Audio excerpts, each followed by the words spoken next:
You're listening to the Productive Therapist Podcast, the world's greatest and most brilliant resource for busy therapists who'd rather be laying on a beach in Hawaii. Every week, we share helpful tips on where to put what, how to do this, that, and the other, and the best way to get your ducks in a row. And now here's your host, licensed therapist, head nerd, and productivity Yoda, Uriah Guilford.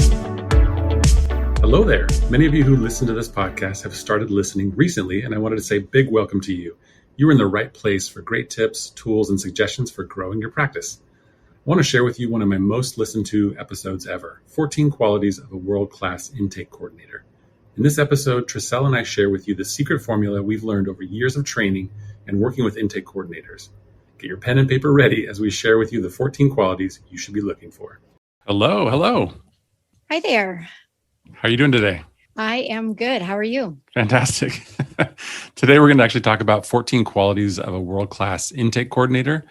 And we want this to be one part encouragement and I think one part practical assessment or evaluation tips, right? Right. Yes, definitely. So basically, if you're listening to this and you are a practice owner and you have an intake coordinator, you can kind of keep track of these 14 things and sort of on a scale of 1 to 10, you can sort of rate your intake coordinator and see how they're doing on each one of these qualities. Right. And then if you're listening to this and you are the intake coordinator, then it's a good idea to go ahead and self-assess, is what we say as therapists, Right. And rate yourself. So I think that should be helpful for both folks. Right. And I think it's kind of great because if you are looking to improve as an intake coordinator, you now have like some goals that you could set for yourself. I'm the kind of person, I always love a framework of any sort, whether Right, it's me for any job or task or part of life. I love sort of a map, if you will, or, Right. a guideline. It's always helpful to see where you are.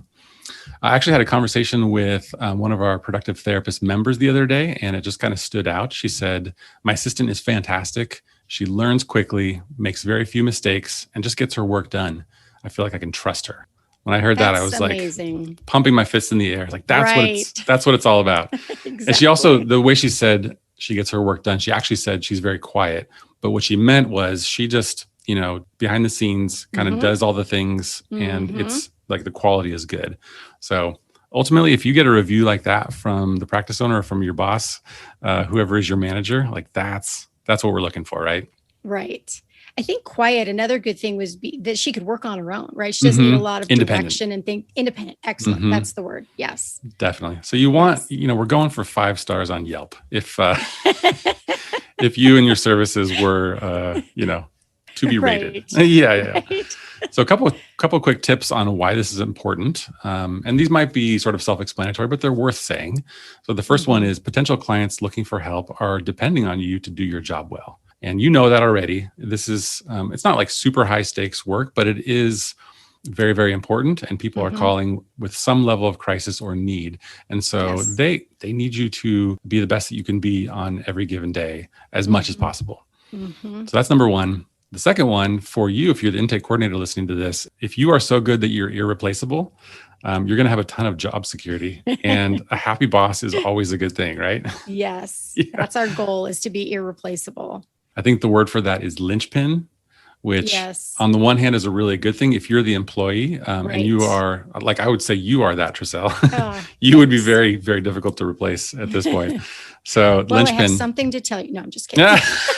Not now, no. So that's key, kind of the self-interested part. The first one is like, we're helping the world. The second one is looking out for yourself, which is important. Sure. And then lastly is also related to you as the intake coordinator.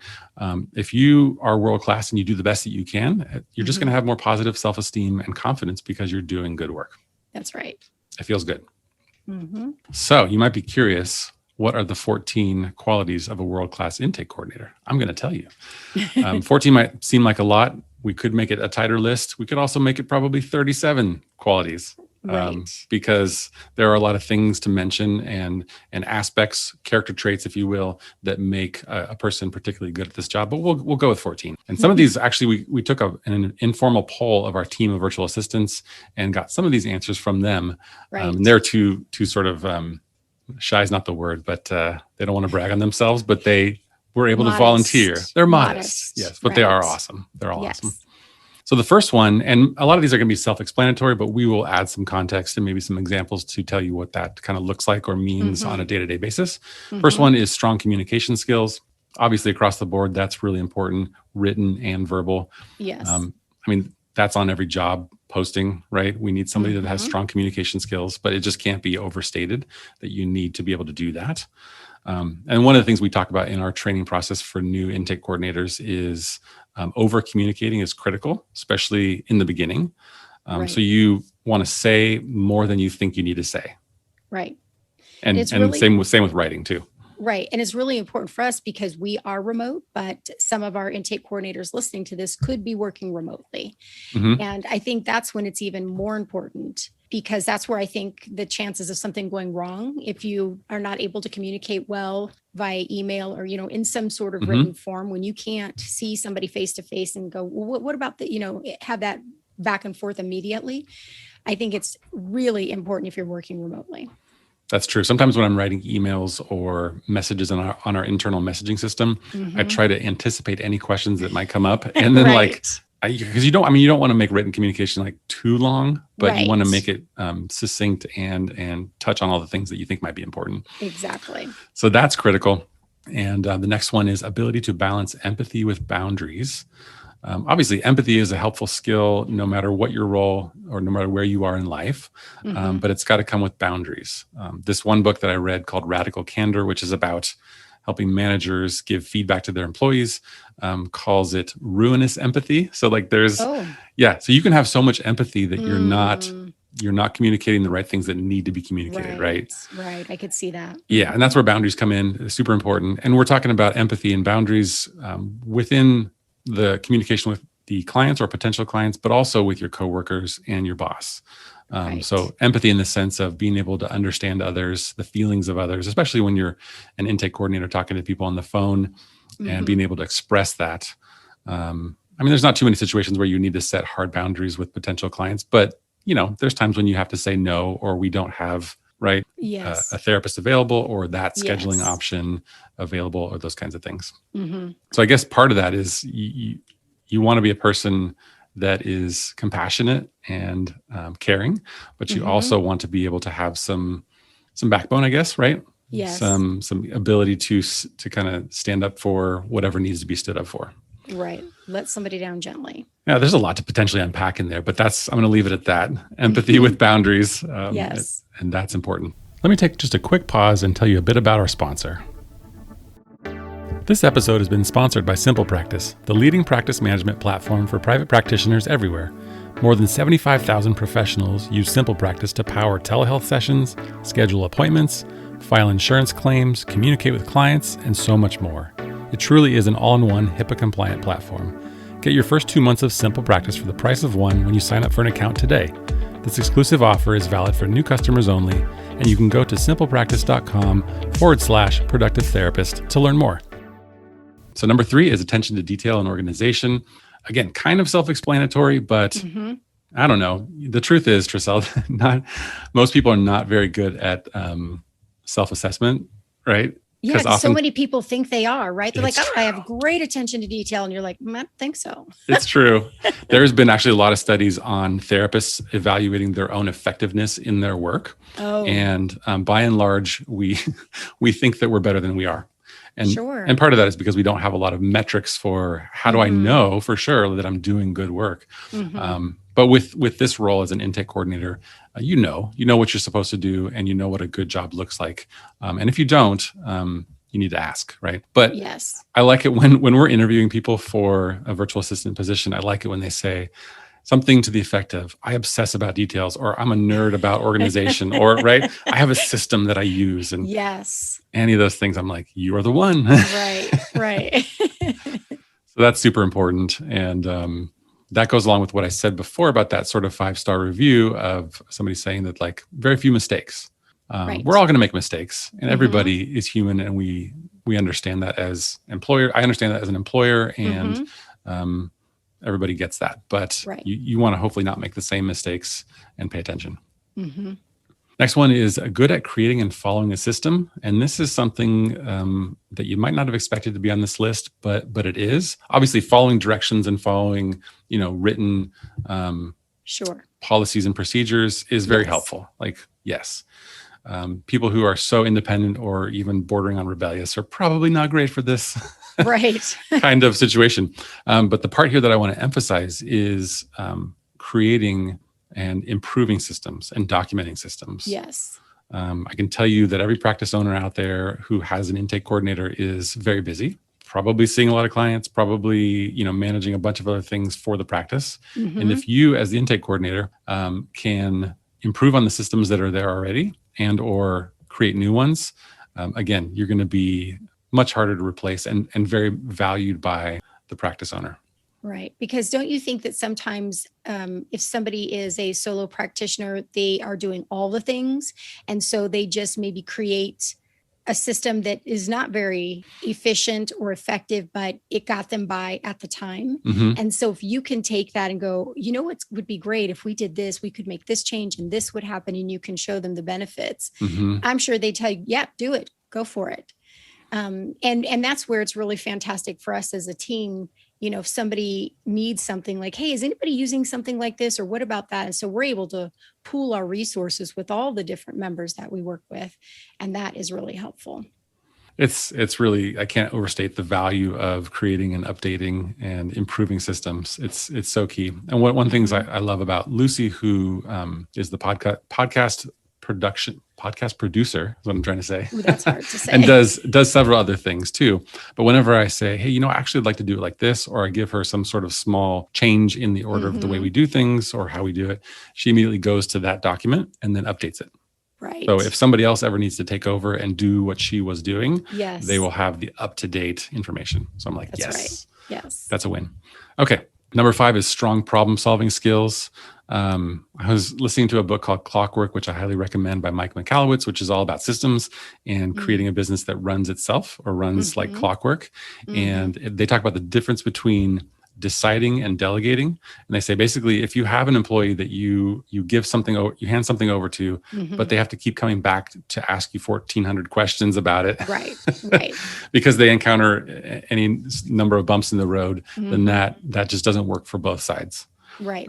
So you need to be a person who, and I'm going to laugh about this because it feels almost like, I don't want to say, like, I don't want to be rude to anybody that works for me, but I say, if you ask me something that I can Google in 2 minutes, then we have a problem. Right. Between Google and YouTube, you can find the answer to anything. Definitely. So it's like a mixture of independence and problem solving on your own, and then what I would call interdependence and relying on your team and or your manager, right? Right. But if you come to the table with strong problem solving skills, and if you can solve a problem and then bring the solution, right, that's 1,000 times better. Right.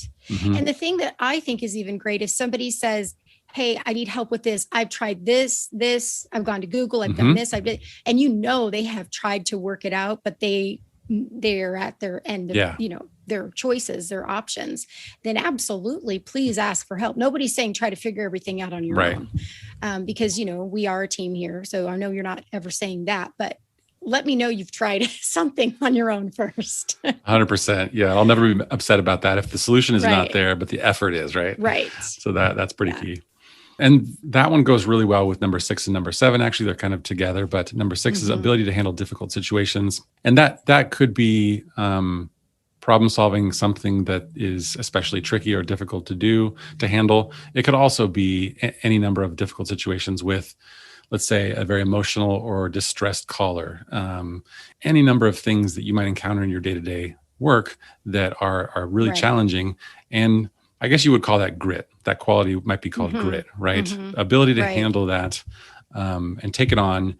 And the number 7 here, I probably should have pushed these together, but number 7 is related, which is positive under pressure. So those kind of go together, right? So if you already have sort of problem solving skills in your character, I will say, and then that allows you to have the grit to handle difficult situations and hopefully still be positive under pressure.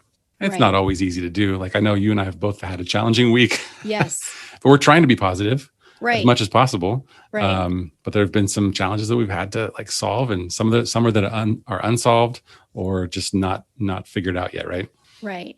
And I think that's the difference. You're going to have challenges and things that come up.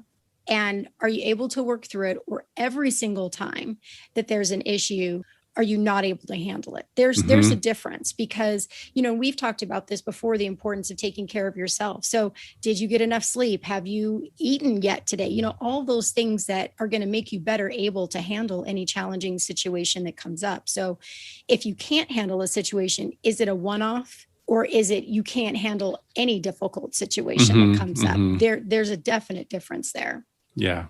And again, I'll say this, that most people understand that we all make mistakes. And then anybody who is human and has empathy will understand if you're going through a particularly hard time for another reason, or maybe there's other things that are going on outside of work. Right. So that's, communicate about that. And we'll actually get to a point here in a minute that has to do with self-care and also speaking up when you're struggling. Let me take just a quick pause and tell you a bit about our sponsor. This episode has been sponsored by Simple Practice, the leading practice management platform for private practitioners everywhere. More than 75,000 professionals use Simple Practice to power telehealth sessions, schedule appointments, file insurance claims, communicate with clients, and so much more. It truly is an all-in-one HIPAA-compliant platform. Get your first 2 months of Simple Practice for the price of one when you sign up for an account today. This exclusive offer is valid for new customers only, and you can go to simplepractice.com/productive therapist to learn more. So that's number 5, number 6, number 7. And I'll throw in under number 7, which is positive under pressure. You laughed at this earlier this week. I call it being an unsinkable Cheerio, right? So you can be pushed down, you can be pushed around, the waves will come, but you're going to eventually pop up. Right. That's what we're going for. And number 8 is being a good listener. So along with being a good communicator, it's also important to be a good listener, especially on the phone with potential clients. There are folks out there that are just really good at talking, but you need to also be good at listening. I was listening to an actual recorded intake call the other day, and it was one that was recorded by the therapist, and I could tell that. I mean, obviously, as therapists, we train in this. So this is our forte. This is what we do. But so many nonverbal things I heard on that call, and it was a lot of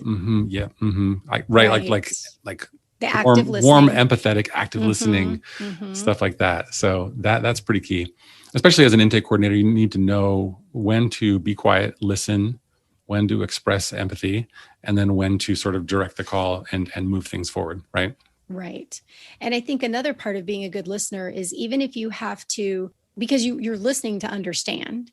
And so even if you repeat back what somebody said, is this what you mean? Or I understand you're saying this, that's a really good thing to do, so that you just make sure that you are communicating well and you heard what they wanted you to hear. It goes a long way. Those skills are good in personal relationships. They're good in work relationships. They're good with talking to people looking for counseling. So yes, if you need to work on that, and we all do, honestly, like even myself, I'm a trained therapist with 20 years of experience, but I still have plenty of times where I have to stop, put other things out of my mind and focus on listening to the person that's talking to me. So it's not because sometimes we're thinking about the next thing we want to say, right? Like I just did, and I interrupted you. The wheels are turning. Yes. That's a constant skill to be working on. Number 9 is willingness to go above and beyond your role. This goes a long way towards that linchpin and being irreplaceable. But you will be noticed if in your role you are willing to do more than what is necessarily expected of you. I know I see when that happens. Actually, you did that recently with Lucy, and you teamed up and you created something for our Therapy Intake Pro program that is stellar, right? And that was definitely above and beyond. I never asked you to do that, but you imagined it. And at some point you did ask permission to, I think, move forward with the project. But we presented the idea to you without you really having anything but just bits and pieces of it. And of course, you gave us the go ahead after that. But it was something. And you jokingly said that we were conspiring behind your back because it was something that we worked on. Yes. And that's, you can do that. You can wow somebody when you see a need and find a way to fill it. That may be something that is outside of what you would normally do, or or what anybody else has done in the past, that's when you have that really wow factor. Definitely. Yeah. And it doesn't always have to be big things, right? That was No. in my mind, that was kind of a big thing. That was a Yeah. really good surprise for me. Right. But it could be just as simple as following up enough times to get a hold of somebody. And that doesn't happen that often. Usually people call a therapy office or 5 or 10 of them, and they don't get any phone calls back. So if you're the one that calls back twice and then seems to care, like to that person, that's going to be wow. Exactly. I'm so happy about that. Yeah. So look for opportunities to do that. Number 10 is learning and maximizing the use of technology. In the modern private practice, this can't be overstated, right? So when people say to us in an interview that they love technology, or they learn quickly, or they like learning new software and systems, that's really nice. It's just hard to do this job, whether you're in the office as an intake coordinator or you are totally remote. There's just like at least 5 or 6 platforms that probably every practice is using, right? From the EHR to the phone system, et cetera. Right. Gone are the days of charts and paper. So yeah, you got to use technology. Definitely. That's what I love to do. I love it too much. Sometimes I think. One time I wrote down all the software programs that we use, even just for productive therapists, and it was like 17, right? And it is easier on you to use that technology. I think I probably even told you about a doctor that I worked for, a surgeon, and he was still so old school that he took photographs with a camera that had to be developed, the film. Really? Yes. And then it was a nightmare. Then they had to be scanned and sent email. It was just so time consuming. So yeah, if you can maximize and use technology, you're going to be ahead of the game. Yeah, for sure. Some things are still better analog, but digital does make a lot of things easier, for sure. Yes. Again, that's something you can learn. If it's not your strongest skill, you can definitely practice and learn. And there's lots of good resources out there. Yes. Number 11, having reasonably good self-care practices. You might not necessarily think of this right out of the gate, but this can be a very challenging job. Burnout certainly happens. Therapists call it vicarious trauma. But if you hear about enough other people's stories that are difficult, challenging, or worse, right? That will definitely affect you as a person. So very key that you have some practices, or that you develop some practices in your personal life and in your working life, right? So that's things like the obvious ones, like sleeping well, spending time in nature, and any number of practices like journaling, all the kinds of things that you've heard about or you might be aware of, to make sure that you are in the best possible state of mind when you come to work. And I know you're going to talk about this a little bit later, but with this specifically is not being ashamed or afraid to speak up if you are having some trouble. Even if it was something 2 weeks ago you handled just fine, and for whatever reason today it just hits you differently, the worst thing you can do is try to bury that. And so speaking up is going to help you fulfill that self-care practice.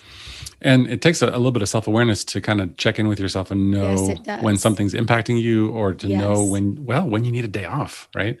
Or vacation, or something more than that. I think with our team of virtual assistants most recently, it was as simple as, every 90 minutes or so, you probably need to get up and walk around and, get some water, or go outside, or just put some space in between sitting down and looking at the screen and doing the work, right? Right. So that's really key. And you're just going to last longer, you're going to be happier, and you're going to provide better services. Exactly. Next one, I won't go into too much here, but number 12 is willingness to learn and grow. And that's kind of baked into all of these things, where if you are the kind of person that has what we call a growth mindset versus a fixed mindset, and you feel like, I'm really good at many things. These other things I'm still working on, but I know that I can improve with some time and effort. That's just going to go a long way. And I like it. I like it when people are hungry to learn and grow, because that means a lot, really, that that their capacity can grow, and that they're, just more fun and interesting to work with too. And you're not going to have somebody who says, well, this is the way we've always done it, and this is working. You're right. They're going to be much better to work with, because they're open to suggestions and ideas. For sure. I also respect it when people say, no, thank you. I don't want to learn that new skill. I want to stay in my lane. Right. Because I value people who know what they're good at. That's right. So I guess, the opposite of that would be, and we've definitely encountered this before, but somebody who has a lot of self-confidence, but they say yes to too many things. And I've done it. Yeah, right. I've done it. Yeah, sure. And that comes with its own challenges. Right. And I mean, our value is to under promise and over deliver. That's what we want to do. Yes. So that is number 12. Number 13, we're almost there, is desire to contribute and make suggestions to improve the practice. And that sort of ties in with the one about creating systems. And hopefully anybody who's taking this type of job is not just wanting to check boxes, maintain a spreadsheet, but you want to hopefully be a little bit more of what I would call a partner in the practice and be somebody that's there to help, make suggestions. I know that the practice owners that we support and work with, they really love it when their assistant can come to them with ideas or be a good sounding board. So the practice owner can say, hey, I was thinking about changing this with the intake system. What do you think about that? And do you have any ideas? Right. Yeah, that's so interesting because the first time that somebody asked my opinion, I was like, my answer is going to affect your business and possibly even your bottom line. Are you sure you should be asking me this question? But you're right. Sometimes it is just to bounce an idea off of somebody. And how fantastic that they're asking your opinion specifically if it's about your job, because I'm sure you have worked for people before who never did a job that you did and were making suggestions and changes, but didn't know what they were talking about because they hadn't done the job. So the fact that they may be asking your opinion and it's going to have an impact on the job you do, you want to be involved in that conversation and in that process. Definitely. And that speaks to them trusting you, which is always a good thing. Right. Yeah. Right. And I try to hire people that are smarter than me. So, I mean, not everybody does that. Some people just want to hire folks that will say yes and do what they're told. Right. But I want to hire people like yourself that have good ideas and are willing to, bring them up. So that's super valuable. And then number 14, the very last one here, is having enough confidence to speak up when you're struggling or something isn't working for you.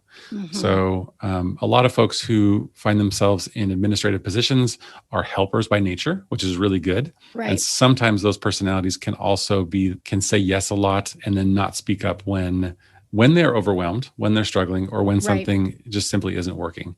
And then oftentimes the people that the practice owners that we're supporting tend to be busy, ambitious, entrepreneurial.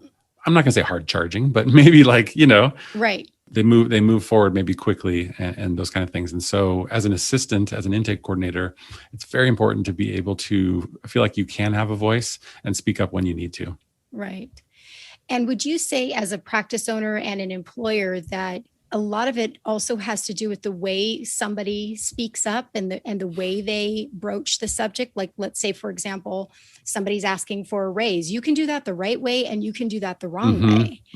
So even if you're struggling with something, the words you choose and the way you approach it, I think goes a long way too. Definitely. We could do a masterclass on that one for sure. And that's strong skills for life in general, right? Yes. Yeah. Yes. Because the way you bring feedback to anybody in your life, whether it's a friend, a family member, or your neighbor, right?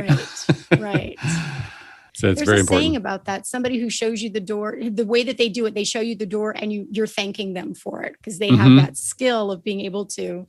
I like that. Yeah. So there you go. Those are the 14 qualities of a world-class assistant. And like I said a few minutes ago, it's really okay if some of these are more aspirational and things that you want to work on and improve. Totally okay. I would be surprised if anybody listening to this checked all 14 boxes and you said, I'm a 10 out of 10 on all of these. And if you did, I would say, really, let's talk about that. Let's talk about sure? Are you sure? Yeah. And totally okay to ask for help when you need it. We all do. And having the self-awareness to know your strengths and your weaknesses, that's super valuable. And everything that you do to be better in this role is going to make you more world-class at your job. It's going to help more people, and it's going to make your boss super thrilled. Right. So there you go. I hope you enjoyed that and that was helpful. Have a great day. Bye, Tracel. Bye. Thanks so much for listening to the episode today. If you are interested in checking out Therapy Intake Pro, check the link in the show notes to sign up, and we would love to support you.